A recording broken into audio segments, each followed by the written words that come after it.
نحمده ونستعينه ونستغفره ونؤمن به ونتوكل عليه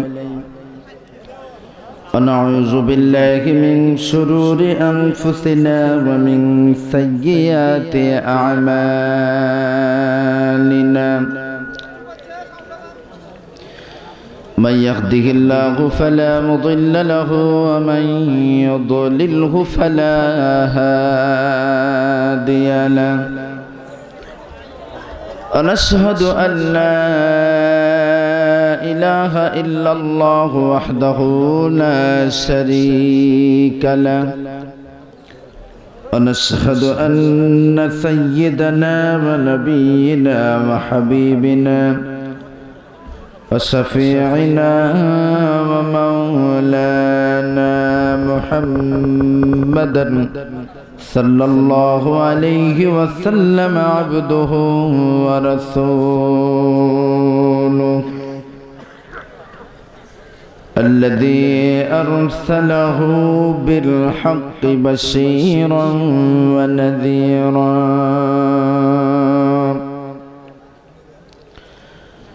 وداعيا إلى الله بإذنه وسراجا منيرا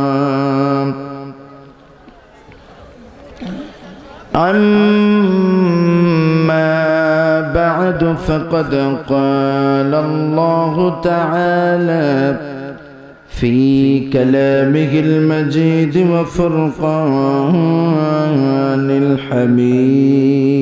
الحميد فأعوذ بالله من الشيطان الرجيم بسم الله الرحمن الرحيم يا أيها الذين آمنوا إن من أزواجكم وأولادكم عدوا لكم فاحذروهم وقال أيضا وكل إنسان ألزمناه طائره في عنقه ونخرج له يوم القيامة كتابا يلقاه منشورا قال النبي صلى الله عليه وسلم كل مولود يولد على الفطرة فأبواه يهودانه أو ينصرانه أو يمجسانه كمثل البهيمة تنتج البهيمة هل ترى فيها جدعا وقال الله تعالى في شان حبيبه مخبرا وآمرا إن الله وملائكته يصلون على النبي يا أيها الذين آمنوا صلوا عليه وسلموا تسليما اللهم صل على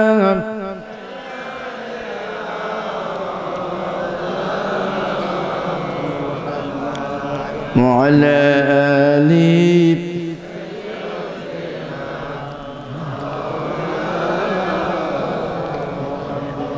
রাজশাহীর যুবক এতগুলা মানুষ একসঙ্গে বসে আছেন, অথচ দরুদের সাউন্ড শুনে মনে হয় বুঝি 1.5 মাস কোনো খানা দানার ব্যবস্থা নাই। আবার এই যুবকগুলো যখন রাজনৈতিক কোন নেতা লিডারের পিছনে দাঁড়িয়ে স্লোগান দেয়, মাইক বাবা গাছি শুরু করে দেয়, প্রাণ খুলে মহব্বতের সঙ্গে আকাশ পাতাল মুখরিত করে শাফাতের কান্ডারি মদিনাওয়ালা নবীর প্রতি ভালোবাসা অন্তরে জাগিয়ে দিয়ে আল্লাহুম্মা সাল্লি আলা সাইয়্যিদিনা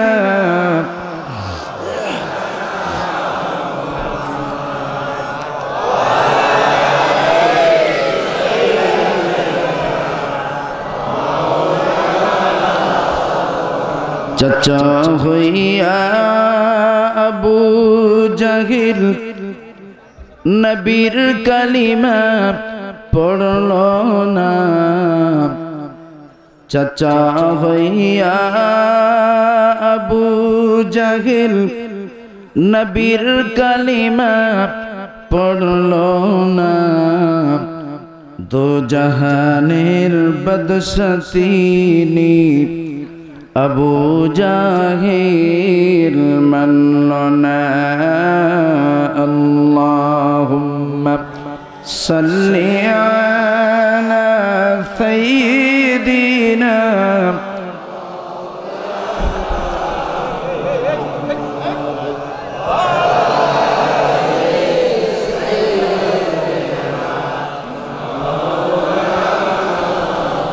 গাছে চিনল নবীজিকে, মাসে চিনল নবীজির, গাছে চিনল নবীজিকে, মাসে চিনল নবীজির, উম্মত হইয়া চিনলাম না কো, চিনল বনের হরিণী।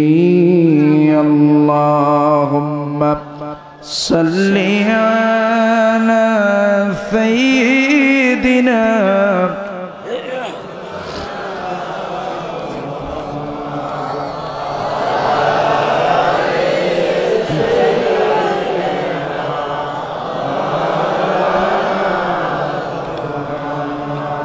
উপস্থিত খোজাপুর জামে মসজিদের উন্নতিকল্পে আয়োজিত দ্বিতীয় বার্ষিক তফসিরুল কোরআন মাহফিল পরিচালনাকারী শ্রদ্ধেয় ভাজন সভাপতি সাহেব, মঞ্চ উপবিষ্ট আজকে মাহফিলের প্রধান অতিথি সাহেব, মঞ্চ উপবিষ্ট কর্তৃপক্ষের মনোভূত অন্যান্য ওলামা হযরত ও অন্যান্য অতিথিবৃন্দ, সম্মুখে উপবিষ্ট সেরি তাজ পিতৃতুল্য আমার আব্বা জানেরা, সমবয়স্ক বন্ধুবর্গ, স্নেহের কুচি কুচি বাচ্চারা, আড়ালে আবডালে স্থান নেওয়া আমার অত্যন্ত স্নেহময়ী মমতাময়ী ধার্মিকা মা ও বোনেরা, সকলকে আন্তরিক মোবারকবাদ জানিয়ে শুরু করছি আমি গুনাহগার আবুল কালাম আজাদ আমার মুক্তাসার বক্তৃতা। তবে তার পূর্বে জানতে চাই, যদিও আপনি আনোয়ার শরীফ ভাইয়ের মুখে শুনেছেন, অনেক কষ্টের মধ্যে হলে আল্লাহ সুবহানাহু ওয়া তাআলা আপনাদের মাঝে এনে বসিয়েছেন, এজন্য আমি অন্তত অন্তরের অন্তঃস্থল থেকে খুশি। আপনারা কি খুশি না বেজার? ভাই কে কে খুশি নয় একটু হাত তুলে দেখান তো।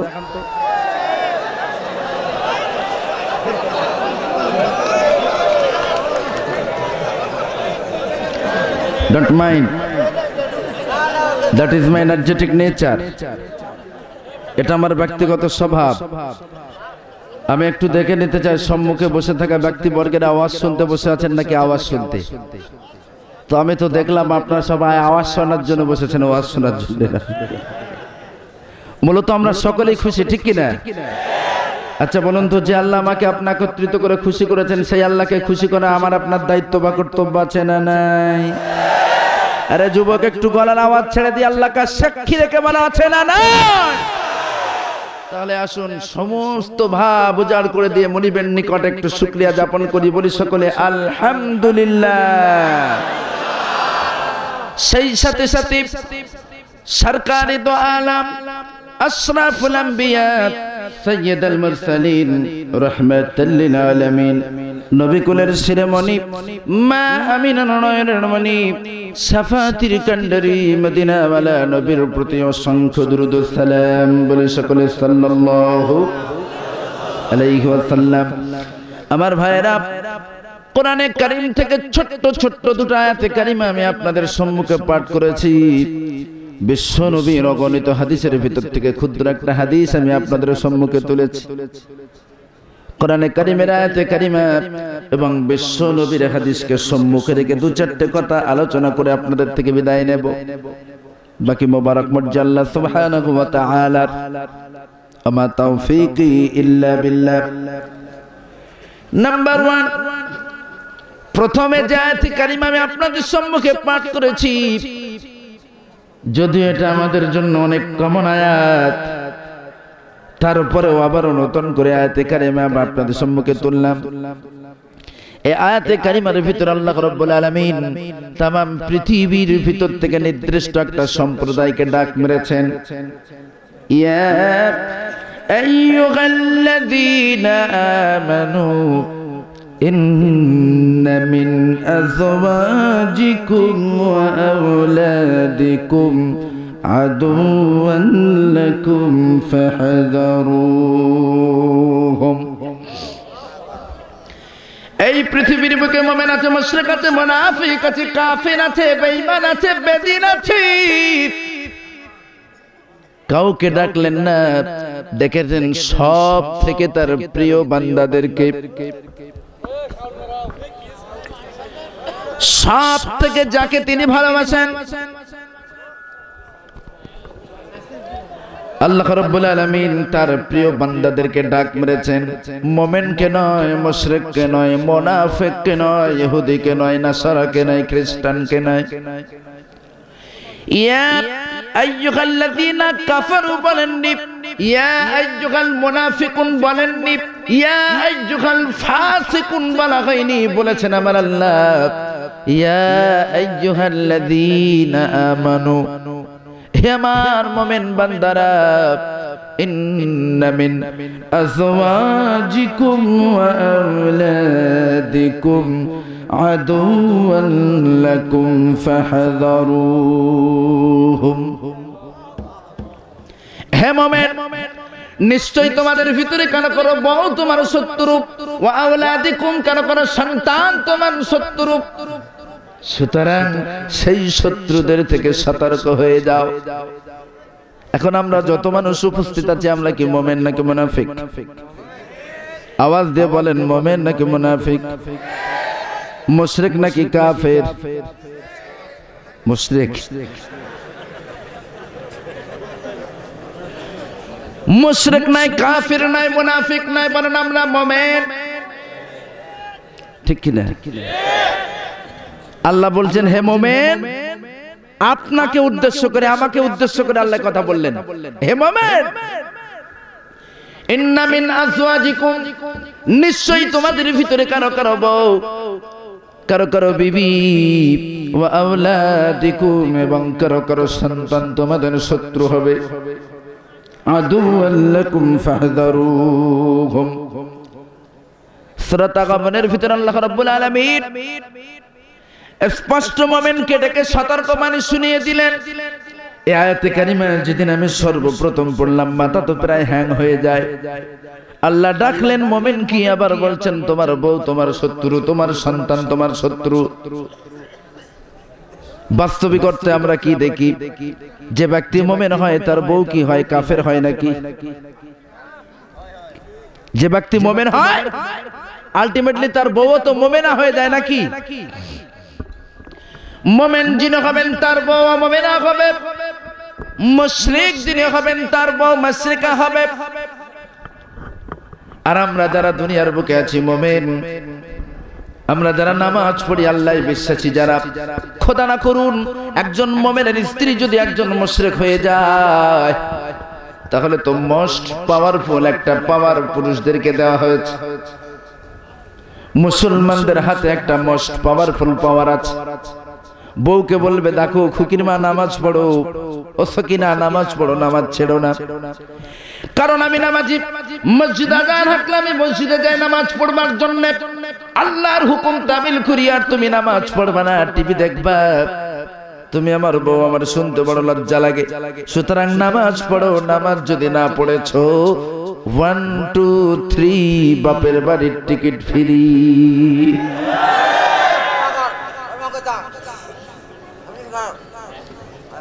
যদি নামাজি আপনি হন আর আপনার বউ যদি বেনামাজি হয়, আপনি বলবেন দেখো তোমার জন্য আমি জাহান্নামে যেতে পারবো না, ঠিক কি না?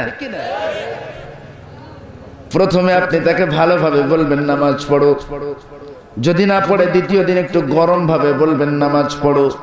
তাও যদি না পড়ে তৃতীয় দিন বলবে দেখো তোমাকে তাড়ার জন্য আমার কাছে মোস্ট পাওয়ারফুল একটা ওষুধ আছে। শুধুমাত্র ঠোঁটগুলাকে নেড়ে বলবো 1 2 3, অমনি তোমার বাপের বাড়ি যাওয়ার টিকিটটা ফ্রি হয়ে যাবে। এই জন্য এটুকু বলা যায়, স্বামী যদি মুমিন হয় আলটিমেটলি তার বউ মুমিনা হয়ে যাবে। অথচ আল্লাহ বলছেন হে মুমিন, তোমার বউ তোমার শত্রু। ওয়া আওলাদিকুম আদুওয়ান লাকুম ফাহযারুহুম, এবং তোমার সন্তান তোমার শত্রু, সেই শত্রুদের থেকে সতর্ক হয়ে যাও। মাথা কাজ করে না। তাফসীরে জালালাইন দেখলাম, ইবনে কাসির দেখলাম, আনোয়ারুল কোরআন দেখলাম, মারিফুল কোরআন দেখলাম, ফি জিলালিল কোরআন দেখলাম। প্রত্যেকটা মুফাসসিরের একই বক্তব্য, এই শত্রুতাটা দুনিয়াবি কোনো শত্রুতা নয়, বরং এটা হলো আদালতে আখিরাতি, কিয়ামতের দিন মুসিবতের সময়ের শত্রুতা। বুঝলেন না? এই শত্রুটা তার দুনিয়ার শত্রুতা নয়, আখিরাতে আদালতি। আল্লাহ রাব্বুল আলামিন যখন আমার আপনার বিচার নেবেন সরাসরি। আমি শুনছিলাম ইতিপূর্বে বন্ধুবর আপনাদের দ্বিতীয় বক্তা যে আলোচনা করছিলেন, সেই আলোচনার সঙ্গে সামঞ্জস্য রেখে আলোচনা শুরু করলাম। ওয়া কুল্লা ইনসানিন আলজামনাহু তায়রাহু ফি উনুকি ونخرج له يوم القيامة كتابا يلقاه منشورا। পারা নাম্বার 15, পৃষ্ঠা নাম্বার 2, মিডলের একটুখানি পরে দেখিয়ে দেন। হাফেজে কোরআন যারা আছেন তাদের দিয়ে স্যাটিসফাইড করেন, ভেরিফাইং করেন। আল্লাহ রাব্বুল আলামিন तमाम পৃথিবীর মানুষদেরকে ডেকে বলছেন ওয়া কুল্লা ইনসান আলজামনাহু তায়রাহু ফি উনুকি, আমি আল্লাহ প্রত্যেকটা মানুষের কণ্ঠনালীর কিনারায়, গ্রীবাদেশে, ঘাড়ে, গর্দানে একটা করে মোস্ট পাওয়ারফুল সিসি ক্যামেরা লাগিয়ে রেখেছি, তার সাথে সাথে একটা মোস্ট পাওয়ারফুল মেমোরি লাগিয়ে রেখেছি। এমন এক ক্যামেরা যে অনলি ফ্রন্ট সাইড নাই তা নয়, front side, back side, right side, left side, চতুর্দিক ধরবার ক্ষমতা রাখে এমন একটা পাওয়ারফুল ক্যামেরা প্রত্যেকটা মানুষের ঘাড়ে, গর্দানে, গ্রীবাদেশে, কণ্ঠনালীর কিনারে আমি আল্লাহ রাব্বুল আলামিন লাগিয়ে রেখেছি। বান্দারে, সারাটা জিন্দেগিতে কতবার আমি আল্লাহ আমারে ডেকেছো, আমারে সিজদা দিয়েছো, কতবার আমি মালিক আমাকে আল্লাহ বলে ডেকেছো, কতবার আমার নাফরমানি করেছো বান্দা, কতবার পরচর্চা, পরনিন্দা করেছো, কতবার জেনা করেছো বান্দা, কতবার মিথ্যা বলেছো বান্দা। সব ক্যামেরার ভিতর দিয়ে রেকর্ড করে মেমোরির ভিতরে ডাউনলোড করে রাখা হচ্ছে। অনুখরিজু লাহু ইয়াউমাল কিয়ামতি, যেগুলাকে আমি ওপেন করব কিয়ামতের দিন, কিতাবান ইয়ালকাহু মানশুরা, একেবারে কিতাব আকারে কিতাব আকারে সারাটা জিন্দেগিতে যা যা করেছো ওপেন করা হবে কিতাব আকারে। হে মুমিন, আপনার বিবি সাকিনা, আপনার বিবি রাহিমা হালিমা, তারা মুমিন, আপনি যেহেতু মুমিন তারাও মুমিন। আপনি নামাজ পড়েন, তারাও নামাজ পড়ে। তারপরেও নামাজ পড়তে পড়তে তার ভিতরে যে অপরাধগুলা করে, ওই অপরাধগুলার বিচার যখন মালিক নেবেন কিয়ামতের দিন, মুসিবতের সময়, একেবারে ডেট বাই ডেট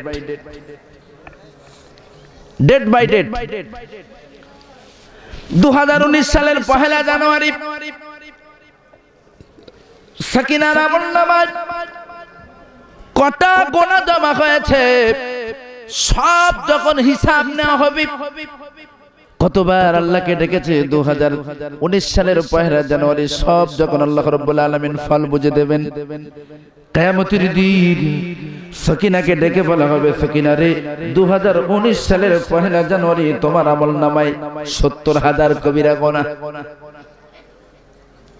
শত্রু হবে কখন? আমাদের বিবিরা, আমাদের সাকিনা, রহিমা, হালিমা খাতুনেরা আমাদের শত্রু কখন হবে সেইটা বোঝানোর জন্য বলছি। ডেকে বলা হবে কিয়ামতের দিন আদালতে, আখিরাতে, সাকিনা তোমার আমলনামায় একদিন অর্থাৎ 2019 সালের 1 জানুয়ারি 70,000 কবিরা গুনাহ। আমার হালিমা, সাকিনা, রাহিমা সেদিন বলবে, মালিক 24 ঘন্টা হয় একদিন, তার ভিতরে 6 ঘন্টা 7 ঘন্টা ঘুমাতাম, 5 থেকে 6 ঘন্টা খাওয়া দাওয়া, ইস্তেঞ্জা, হাজত এবং মুখে মেকআপ লাগাতে আমি সময় নষ্ট করে দিতাম। অবশিষ্ট থাকে 12 কিংবা 13 ঘন্টা। এই 12 কিংবা 13 ঘন্টায় আমি 70,000 কবিরা গুনাহ করেছি, মানি না। আপনার ফারিস্তারা ভুলভাল করে আমার উপরে চাপিয়ে দিয়েছে, এতটা গুনাহ আমি করিনি। আমার আল্লাহ বলবেন, বান্দি তুই কি ভুলে গেলি 2018 সালের 1 জানুয়ারি তোর শরীরের সৌন্দর্যকে উন্মুক্ত করে দিয়ে তুই পিকনিক গার্ডেনে যখন গিয়েছিলি বান্দি, তোমার কি মনে নাই ওই পিকনিক গার্ডেনে ছিল 75,000 যুবক? ও বান্দি,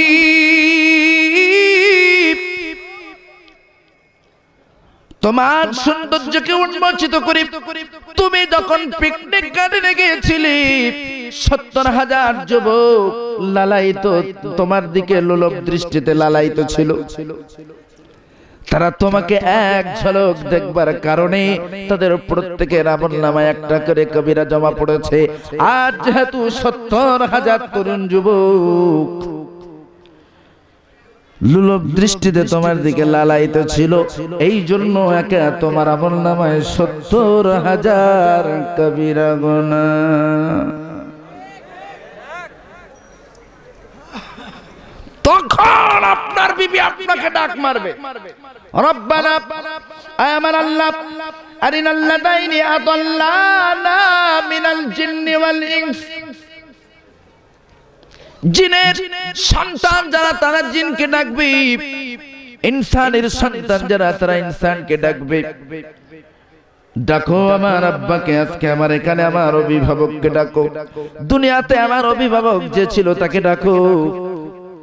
কোন বা মেয়ে তার স্বামীকে ডাকবে, কোন বাবাও তার স্বামীকে ডাকবে, কোন বা মেয়ে তার পিতাকে ডাকবে। নাজআলুহুমা তাহতা আকদামিনা লিয়াকুনা মিনাল আসফালিন। আজ যদি আমার এই অপরাধে জাহান্নামে যেতে হয়, তাহলে আমার স্বামীকে ডাকো, তাকে পায়ে লাগড়াবো। কারণ আমার মনে পড়ে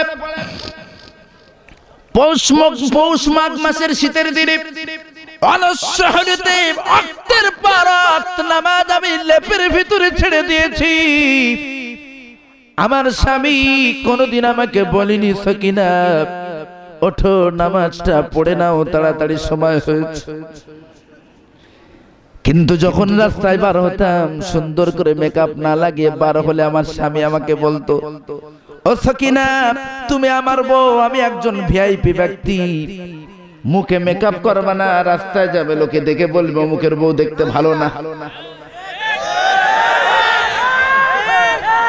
বুঝলেন না?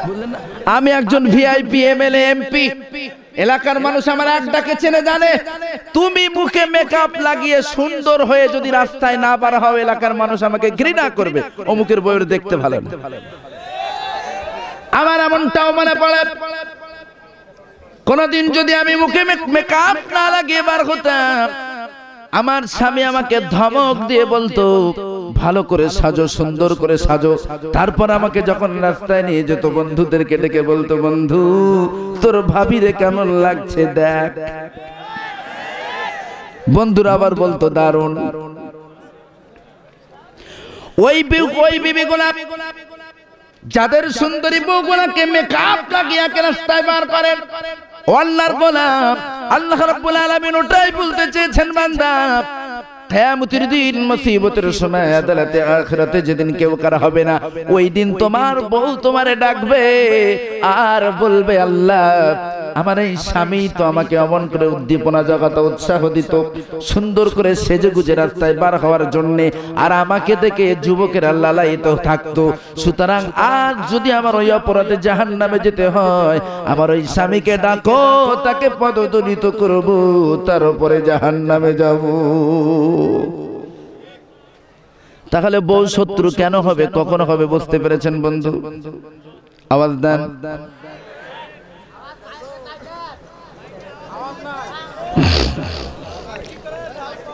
আবার আল্লাহ রাব্বুল আলামিন বলছেন ওয়া আওলাদিকুম, তোমার সন্তান তোমার শত্রু হবে।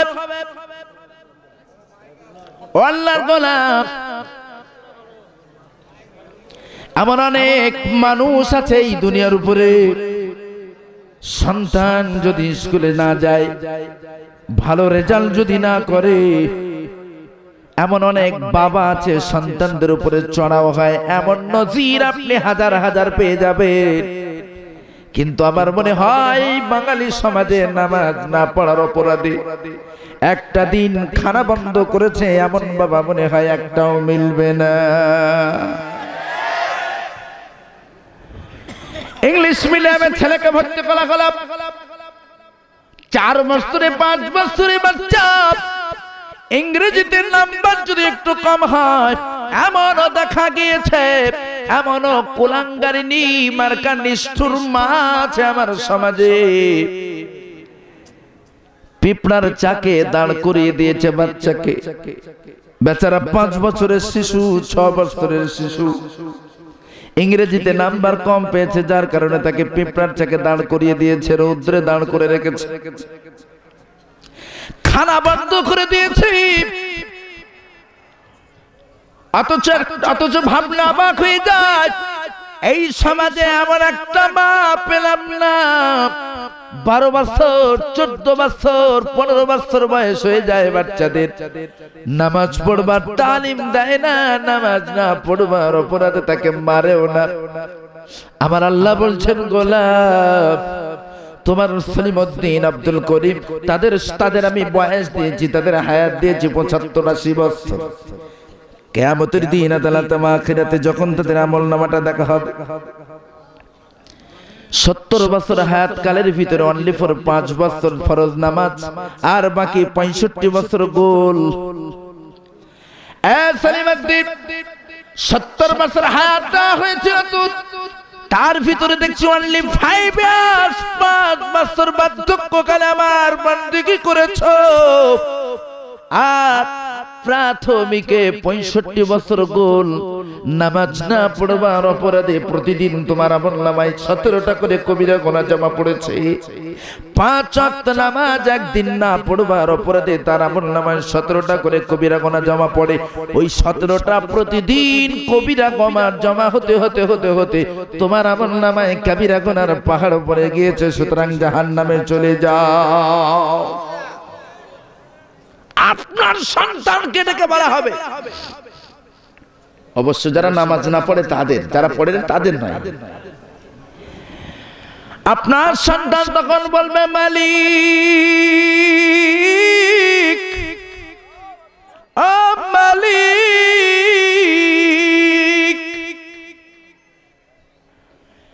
একবার মাত্র ইংরেজিতে নাম্বার একটু কম পেয়েছিলাম, আমার আব্বু সেই জন্য আমাকে মেরেছিলেন, গালি দিয়েছিলেন, ভৎসনা করেছিলেন। মাস গেলে 500 টাকা টিউশনি চার্জ দেওয়া লাগে তোর, আর তুই ইংরেজিতে এত জঘন্য নাম্বার করেছিস, তুই আমার সন্তান না, আমি তোকে সন্তান মানি না, বেরিয়ে যা আমার ঘর থেকে, চলে যা। এমন করে বকাবকি আমাকে করেছিলেন। একবার ম্যাথে ফেল করেছিলাম, যার কারণে আমার আব্বুকে দিয়ে আমাকে বলেছিলেন ওই সন্তানের মুখ দেখবো না, ও যেন আমার বাড়ি থেকে বেরিয়ে যায়। কিন্তু মাওলা, কত যে রাত নামাজ না পড়ে ঘুমিয়েছি, কত ওয়াক্ত নামাজ ছেড়েছি, একটা দিন এমন আমার মনে পড়ে না আমার আব্বু কোনদিন নামাজ না পড়বার অপরাধে আমাকে মেরেছে।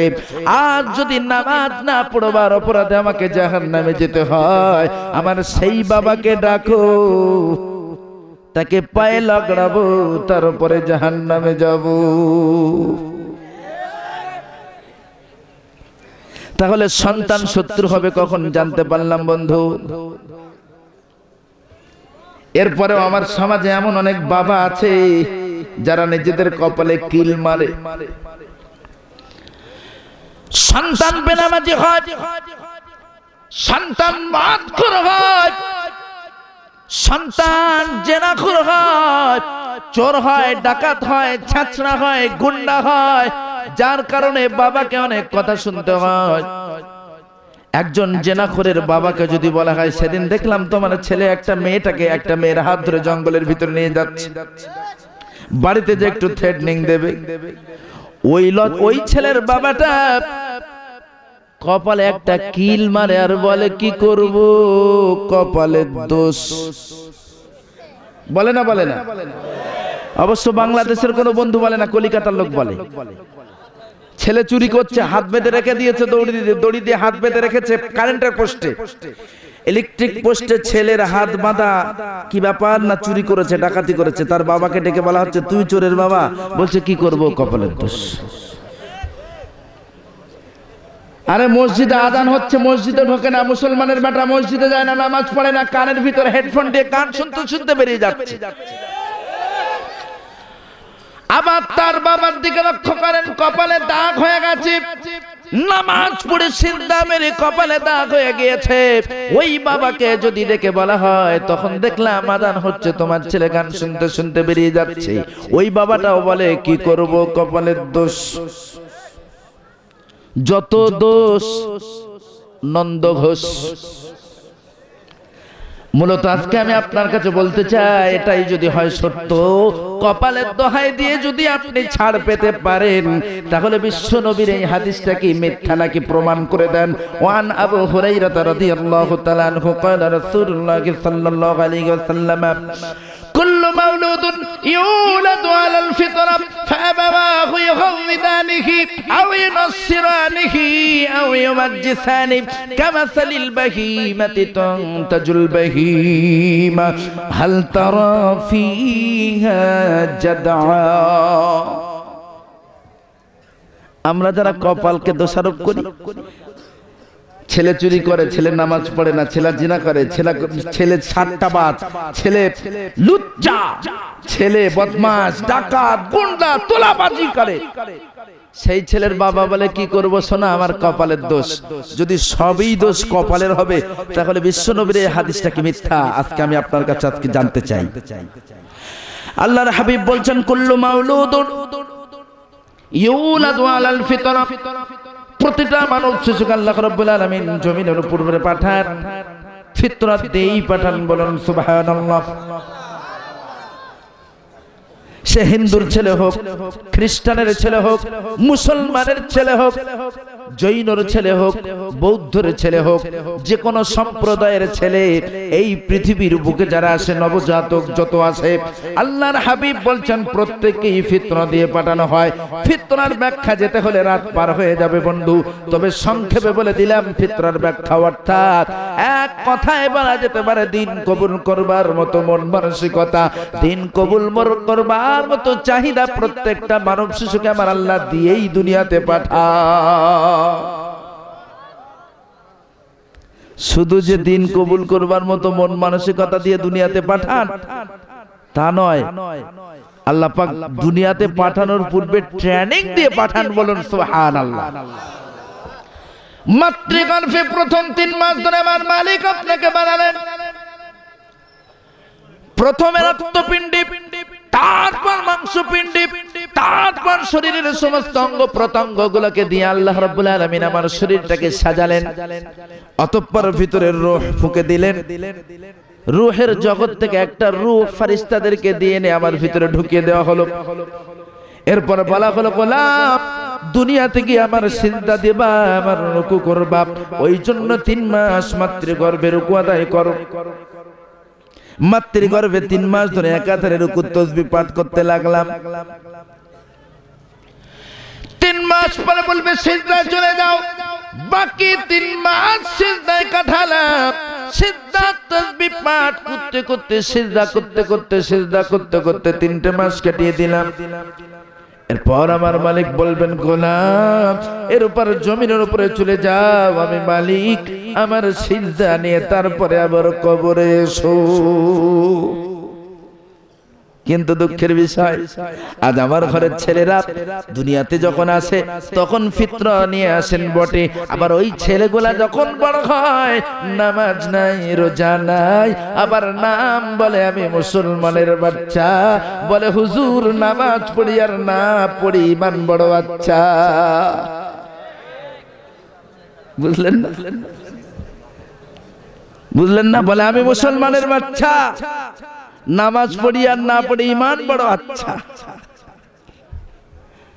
মুড়ো ঝাঁটা চেনেন? মুড়ো ঝাঁটা, মুড়ো ঝাঁটা নিয়ে চালাতে হবে। বলছে কেমন তোমার ইমান আচ্ছা? বলছে হুজুর আমি নামাজ না পড়লেও লোক ঠকাই না। আমার ভাইরা, আজ আমি আপনাকে বলতে চাই, আল্লাহ রাব্বুল আলামিনের হাবিব যে কথাটা বলেছেন, কুল্লু মাওলুদুন ইউলাদু আলাল ফিতরা, আল্লাহ রাব্বুল আলামিন প্রত্যেকটা মানব শিশুকে ফিতরা দিয়ে জমিনের উপরে পাঠান। এরপরেও আমি জানতে চাই, ফিতরা নিয়ে যেহেতু দুনিয়াতে আসলাম, এমনকি ওই হাদিসের ব্যাখ্যায় এমন বলা হয়েছে, এই পৃথিবীর জমিনে আল্লাহওয়ালা, আল্লাহর ওলি প্রকৃতির মানুষ যত এসেছেন দুনিয়াতে, তারা যে কায়দায়, যে সিস্টেমে, যে ক্যাটাগরিতে এসেছেন দুনিয়াতে, আমি আপনি সেই কায়দায়, সেই সিস্টেমে, সেই ক্যাটাগরি নিয়ে এসেছি। এক কথায় বলা যেতে পারে, শাহজালাল, শাহপরান থেকে শুরু করে আমার পশ্চিমবঙ্গের জমিনে শুয়ে আছেন আবু বকর সিদ্দিকী ফুরফুরাবি এবং মুজাদ্দিদে জামানের 5 পুত্র, প্রত্যেকে যে কোয়ালিটি, যে ক্যাটাগরি, যে সিস্টেমে জমিনের উপরে এসেছেন, আমি আপনিও same category, same quality, same সিস্টেমে এসেছি।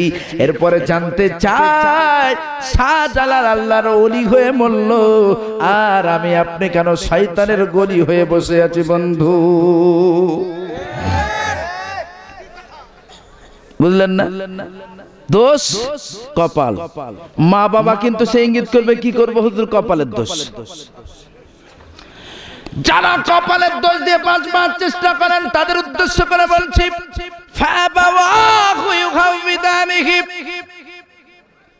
আল্লাহর হাবিব বলছেন, না রে আল্লাহর গোলাম, সব জায়গায় কপালের দোষ দিয়ে পার পাওয়া যাবে না। যত অন্যায় অপকর্ম করি, দোষ সব শয়তানের। দেখবেন দোয়া করার সময় বলি, রব্বানা যালামনা, আয় আল্লাহ শয়তানের ওয়াসওয়াসায় পড়ে গুনাহ করেছি, শয়তানের ওয়াসওয়াসায় পড়ে গুনাহ করেছি, মাফ করে দাও। এমন করে কাঁদে।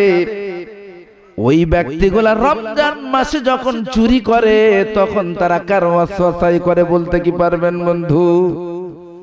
কারণ রমজানে তো প্রত্যেক শয়তানকে বাধা হয়ে যায়, সব শয়তানের দোষ। আজ আমি আপনাকে বলে গেলাম, শুধু কপালের দোষ আর শয়তানের দোষ দিয়ে বাঁচার কোন রাস্তা নাই রে বন্ধু। আল্লাহর হাবিব বলছেন, ফাবাওয়াহু ইউহাউবিদানিহি, তোমার সন্তানটাকে আল্লাহ রাব্বুল আলামিন দিন কবুল করবার মতো চাহিদা দিয়ে জমিনের উপরে পাঠালো, আর তুমি এমন কুলাঙ্গার বাবা, তুমি তোমার সন্তানকে ইহুদি বানালে। আমি নাসিরানিহি, তুমি এমন কপাল ফাটা বাবা, তুমি তোমার সন্তানটাকে নাসরা বানিয়ে ছাড়লে। তুমি এমন কপাল ফাটা বাবা, তুমি তোমার সন্তানকে অগ্নি পূজারক বানালে। তার অর্থ কি? আমি দিলাম তারে ফিতরা, আমি দিলাম তারে দিন কবুল করবার মতো স্বীকৃতি, আর তুমি তারে ইহুদি বানিয়েছো, নাসারা বানিয়েছো, অগ্নি পূজারক বানিয়েছো। আবার দোষারোপ করছো কপাল কি, কপালের দোষ? কখনোই নয়। তুমি কি দেখেছো কোন জন্তু, একটা চতুষ্পদ জন্তু যখন সে বাচ্চা ডেলিভারি দেয়, না একেবারে পূর্ণ, কানটা পরিপূর্ণ তৈরি হয়নি, হাত অর্ধেকটা হয়েছে বাকিটা হয়নি, অপূর্ণাঙ্গ একটা বাচ্চা ডেলিভারি দেয় কোন সন্তান, অপূর্ণাঙ্গ একটা বাচ্চা ডেলিভারি দেয় কোন পশু, এমনটা কি কোনোদিন তুমি দেখেছো নাকি? দেখাতে পারবে না। সন্তান ডেলিভারি দিয়েছে একটা চতুষ্পদ জন্তু, অপূর্ণাঙ্গ সন্তান, এমন কি দেখা আপনার নজরে আছে নাকি? আপনাদের কারোর দেখা আছে এমন? একটা গরু বাচ্চা দিয়েছে, তার পা এখনো তৈরি হয়নি, হাত এখনো তৈরি, এমন আছে নাকি? নাই। তারপরেও আমরা দাবি করি কপালের দোষ। আমার আল্লাহ রাব্বুল আলামিন বলছেন, বান্দারে একটা চতুষ্পদ জন্তুকে আমি আল্লাহ রাব্বুল আলামিন পূর্ণাঙ্গ একটা বাচ্চা যদি দান করি, বলেন তুমি মুমিন, তোমাকে আমি আল্লাহ রাব্বুল আলামিন অপূর্ণাঙ্গ বাচ্চা দেব, এটা কোনো দিনের জন্য ভাবতে পেরো না। আমি আল্লাহ তোমার সন্তান দিয়েছি একেবারে ফিতরাতি, তুমি তাকে ইহুদি খ্রিস্টান নাসারা বানিয়ে ছেড়েছ, আবার দাবি করছো আমার কপালের দোষ। কখনোই নয়। ও গোলাম, আমি তোমাকে বলে দিলাম, শুনে রেখে দাও, ওই সন্তান তোমাকে জাহান্নামের চাবি হয়ে যাবে, ওই সন্তান তোমাকে জাহান্নামে নিয়ে যেয়ে ছেড়ে দেবে। এখন প্রশ্ন উঠে গেল বন্ধু একটাই, তাহলে কোন কোন কারণে আজকে আমাদের সন্তানগুলো অমনহন বেনামাজি হয়? কোন কোন কারণে আমাদের সন্তানগুলো ডিপজল মার্কা হয়ে যায়? কোন কোন কারণে আজকে আমাদের সন্তানদের জন্য আমাদের জাহান্নামের রাস্তা টিকিট হয়ে ক্লিয়ার হয়ে যায়? আপনি তাকিয়ে দেখেন, আল্লাহর হাবিব বলছেন আজ থেকে সামান্য কম ১৫০০ বছর পূর্বে প্রত্যেকটা মানব শিশুকে, আল্লাহর হাবিব বলছেন মানব শিশুকে আল্লাহ রাব্বুল আলামিন ফিতরা দিয়ে পাঠান। সেই ফিতরা নিয়ে আসা মানব শিশুগুলাকে আপনি যদি তলাবুল ইলমি ফরিদাতুন আলা কুল্লি মুসলিম, যেহেতু প্রত্যেকটা মুসলমানের উপর আল্লাহ রাব্বুল আলামিন দ্বীন শিক্ষা অর্জন করাকে ফরজ করেছেন, দিন শিক্ষা করবার জন্য আপনি আপনার সন্তানটাকে যদি একটু কোরআনের তালিম দেওয়ার জন্য নিজেকে ব্যস্ত করতেন, হাদিসের তালিম দেওয়ার জন্য যদি আপনি নিজেকে ব্যস্ত করতেন, ইংলিশ মিডিয়ামটাকে যদি আপনি ভুলে যেতেন, তাহলে আশা করা যায় আপনার ছেলের জন্য আপনাকে জাহান্নামে যাওয়া লাগতো না, আপনার ছেলে ইহুদি খ্রিস্টান নাস্তিক হয়ে মরতো না। ঠিক কিনা? কিন্তু বর্তমান ডিজিটাল সময় আমরা হয়ে গেছি আল্টা মডার্ন। ছেলের বয়স ৩ থেকে ৩.৫ বছর, ওজন তার ৮ থেকে ৭.৫ কেজি, অথবা ১০ থেকে ১২ কেজি ওজনের একটা ছেলে, ৩.৫ থেকে ৪ বছর বয়স, তাকে নিয়ে গেলাম ইংলিশ মিডিয়ামে, ম্যাডামরা ভর্তি করে নিলেন, সঙ্গে তার অনুশীলনের বই পুস্তক দিল ১৩ কেজি ওজনের। ১০ কেজি ওজনের বাচ্চা বই দিয়েছে ১৩ কেজি ওজনের, আর দে আপত্তি নাই। ও আল্লাহর গোলাম, আপনি কে দেখবেন না আপনার কলিজার টুকরা সন্তানের হাতে কার লেখা বই পুস্তক তুলে দেওয়া হচ্ছে? যার বই আপনি তাকে পড়াবেন, সে নামাজি কিনা, সে চোর কিনা, ছাত্রা কিনা, ডাকাত কিনা, মিথ্যুক কিনা, জেনাকারী কিনা, সে হত্যাকারী কিনা, আপনি দেখলেন না, শুনলেন না, তাদের লিখিত বই পুস্তকগুলো তাদের হাতে তুলে দিলেন। আলটিমেটলি তাদের লেখা বই পুস্তক পড়বার সাথে সাথে তাদের চরিত্রগুলো আপনার সন্তানের ভিতরে ঢুকে গেল। কোন কবি সাহিত্যিকের নাম করে, নাম উল্লেখ করে আমি বলছি না, কিন্তু আবার আমাকে কবি বিরোধী মনে করবেন না। আজকে আপনি তাকিয়ে দেখুন, ইংলিশ মিডিয়ামে যে সমস্ত কবি সাহিত্যিকদের বই পুস্তকগুলো পড়ানো হয়, তাদের জীবন ইতিহাস আলগা করলে গায়ের লোম শিউরে ওঠে। কেউ বা লক্ষাধিক খুনি, কেউ বা জেনায় সেঞ্চুরি করেছে, কেউ বা কোটি কোটি টাকা চুরি করেছে, কেউ বা সারাটা জীবন কোরআনের দুশ্মনী করে কবরে গিয়েছে। আজ তাদের লিখিত বই পুস্তক পড়ায় আর হুজুরদের কাছে যায় আর বলে হুজুর দোয়া করুন ছেলেটা যেন বড় হয়।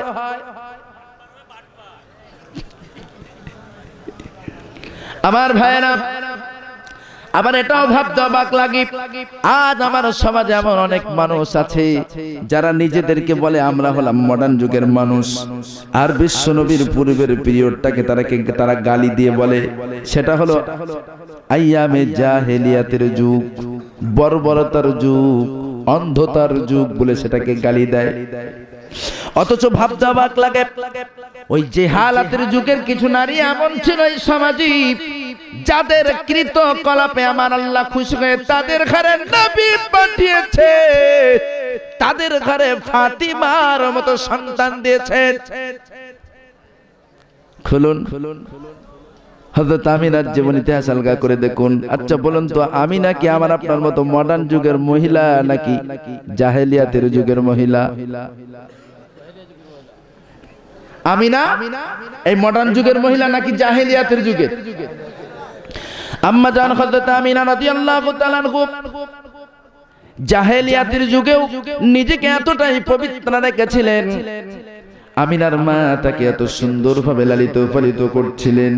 আরে একেবারে বাল্যকালে আমিনাকে ওইভাবে বলে রাখা হতো, আমিনা রে রাস্তা দিয়ে যখন চলবা পরের মাল যদি তোমার নজরে পড়ে কোশ্চিন কালেও সেটাকে ঘরে আনবা না।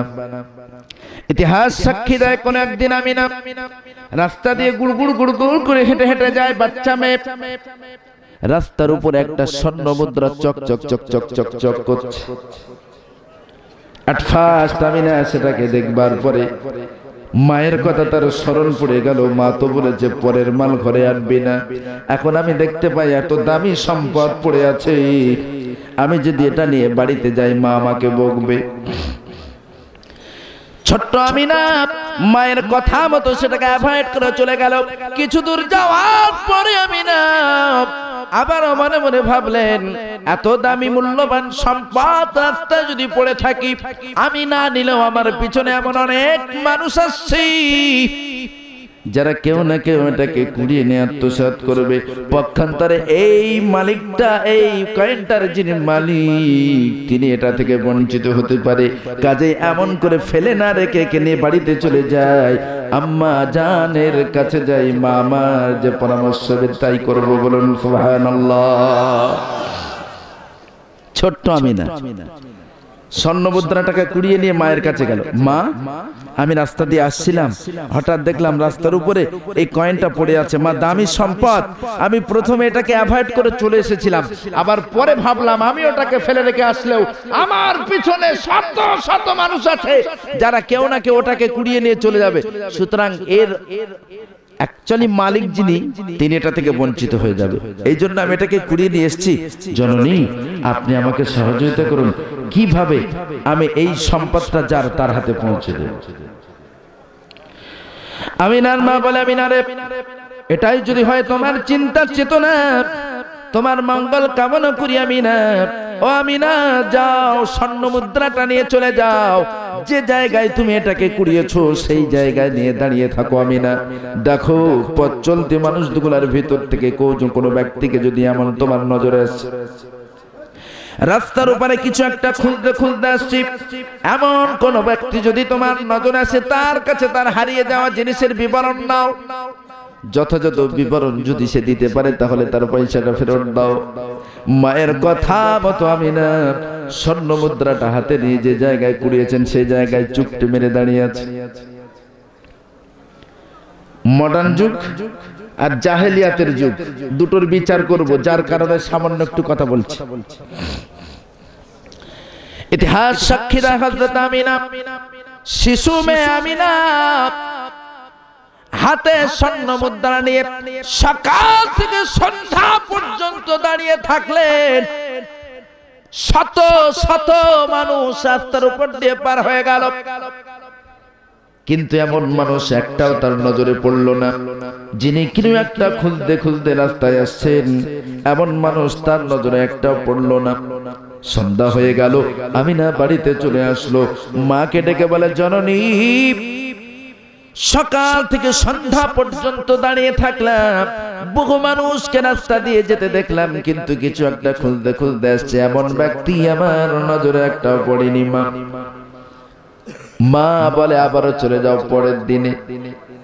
ইতিহাস সাক্ষী দেয় পরের দিন মর্নিং আমিনা কয়েনটা নিয়ে আবারও চলে গেল। সকাল থেকে সন্ধ্যা পর্যন্ত দাঁড়িয়ে থাকলো, আবারও বহু মানুষের সঙ্গে তারা দেখা হলো, কিন্তু স্বর্ণ মুদ্রার সন্ধানে কেউ একজন কিছু খুঁজতে খুঁজতে আসছেন এমন ব্যক্তি তার চক্ষু গোচর করলো না। বাড়িতে ব্যর্থ হয়ে ফিরে এসে মাকে বলল, জননী ও জননী, সকাল থেকে সন্ধ্যা পর্যন্ত আমি সেখানে দাঁড়ালাম মা, কিন্তু এমন ব্যক্তি একটাও পেলাম না যিনি কিছু একটা খুঁজতে খুঁজতে আসছে। আমিনার মা বলে, আমিনার আবারও যাও পরের দিন সকালবেলা। তৃতীয় দিন সকালবেলা আমিনা আবারও হাতে স্বর্ণ মুদ্রা নিয়ে সেই জায়গায় দাঁড়িয়ে থাকলো। দুপুর হয়ে গেল, সূর্য পশ্চিম দিগন্তে ঢলে গেল, আসরের ওয়াক্ত হয়ে গেল। এমন সময় আমিনা দেখতে পেল একজন বৃদ্ধ বয়স্ক মানুষ, চুল পাকা দাড়ি পাকা একজন মানুষ, হাতে একটা লাঠির উপরে ভর দিয়ে দিয়ে ধী দিয়ে ঠুক ঠুক করে কি যেন খুঁজতে খুঁজতে আসছে। আমিনা দেখে বলে, আল্লাহর বান্দা, আপনার কি কিছু খোয়া গিয়েছে নাকি? বুড়া বলে, তোমারে বলে আমার লাভ কি? জাহেলিয়াতের যুগ তো। বয়স্ক মানুষ বলছে, তোমার বলে আমার লাভ। আমি বুড়ো মানুষ, আমার দামি একটা সম্পদ হারিয়ে গিয়েছে, আমি সেটার কথা তোমাকে বলে দিই আর তুমি কুড়িয়ে নিয়ে দৌড় মারবে, এটাই বুঝি তোমার চাহিদা? আমিনার চোখের কোনায় পানি গড়িয়ে আসলো। বুড়াকে ডাক দিয়ে বললেন, আল্লাহর বান্দা, এমন চিন্তা চাহিদা আমার নাই, বরং বলুন আপনার কি কিছু খোয়া গিয়েছে নাকি? আমি চেষ্টা করব সেটাকে কুড়িয়ে আপনার হাতে পৌঁছে দিতে। বলুন সুবহানাল্লাহ। জাহালাতের যুগে আমিনার মতো ছোট্ট একটা মেয়ের মুখে এমন মিষ্টি ভাষা শুনে বৃদ্ধার অন্তরে আলটিমেটলি একটা কনফিডেন্স এসে গেল, আমিনার প্রতি একটা ভরসা এসে গেল। আমিনারে ডেকে বলে, আমিনারে, ও আমিনা, এই যুগে তোমার মতো পবিত্র মেয়ে আছে আমার জানা নাই। তোমার মুখের ভাষা শুনে আমি বুঝলাম নিশ্চিত তুমি অন্যান্য মেয়েদের মতো মেয়ে নয়, তোমার প্রতি আমার ভরসা আছে, কনফিডেন্স আছে। দেখো তোমার এই রাস্তায় আমার ছোট্ট একটা স্বর্ণ মুদ্রা হারিয়ে গিয়েছে, মূল্যবান সম্পদ। আমিনারে, আজ 3 দিন আমি সেটার জন্য পেরেশান, খুঁজে পাই না। আমিনা, দেখো তুমি খুঁজে পাও কিনা। বলার সঙ্গে সঙ্গে আমিনা চোখ দিয়ে পানি ছেড়ে দিয়ে বৃদ্ধার হাত দুখানা ধরে বাড়িতে নিয়ে জননীর কাছে গিয়ে বললেন, জননী ও জননী, 3 দিন পরে অবশেষে আমি সেই ব্যক্তিকে ধরে বাড়িতে নিয়ে আসতে পেরেছি। জান আমানত, আমি আপনার আমিনা কুড়িয়ে নিয়ে বাড়িতে এসেছিলাম মা, সেই ব্যক্তিকে খুঁজে পেয়েছি। এরপর আমার করণীয় কি আপনি বলে দিন। আমিনার মা বলে, আমিনারে, ও আমিনা, যেহেতু আল্লাহর ওই গোলাম তোমার জন্য 3 দিন পেরেশানি হয়েছে, তার কাছে ক্ষমা চেয়ে নাও। তাকে গিয়ে বলো, আল্লাহর গোলাম, আমার জন্য আপনি অনেক কষ্ট পেয়েছেন, 3 দিন আপনি পেরেশানি হয়েছেন, আপনার আমানত আমি কুড়িয়ে বাড়িয়ে নিয়ে এসেছিলাম, এই জন্য আপনি পেরেশান হয়েছেন 3 দিন। আমাকে আল্লাহর রাস্তে মাফ করে দিন, আর এই নেন আপনার স্বর্ণ মুদ্রা। বলুন সুবহানাল্লাহ। ইতিহাস সাক্ষী দেয়, যখন বৃদ্ধার হাতে স্বর্ণ মুদ্রাটা তুলে দেওয়া হয়, ওই চুল পাকা দাড়ি পাকা বৃদ্ধাটা হাত দুখানা মালিকের দরবারে তুলে বলেছিলেন, মালিক ও মালিক, জীবনে বহু মেয়ে দেখেছি, বহু বালিকা দেখেছি, কিন্তু আমিনার মতো এত পবিত্র বালিকা আমার নজরে পড়েনি। আজ আমি আপনার দরবারে দোয়া করি, এই আমিনাকে এমন একটা মর্যাদা প্রদান করুন যে মর্যাদা আজও পর্যন্ত পৃথিবীর কোন নারী পায়নি। আর কিয়ামত পর্যন্ত পাবে না। বলুন সুবহানাল্লাহ। আল্লাহ রাব্বুল আলামিন ওই দরবেশ, ওই আল্লাহর ওলি মানুষের দোয়াকে কবুল করে নিলেন। আল্লাহর মনোনীত বান্দা যখন মালিককে ডাক মারলেন, মালিক তার ডাকে সাড়া দিলেন। আলটিমেটলি আমিনাকে আল্লাহ এমন একটা মর্যাদা দান করলেন, যিনি হয়ে গেলেন বিশ্বনবীর জননী, বিশ্বনবীর মা। বলুন সুবহানাল্লাহ।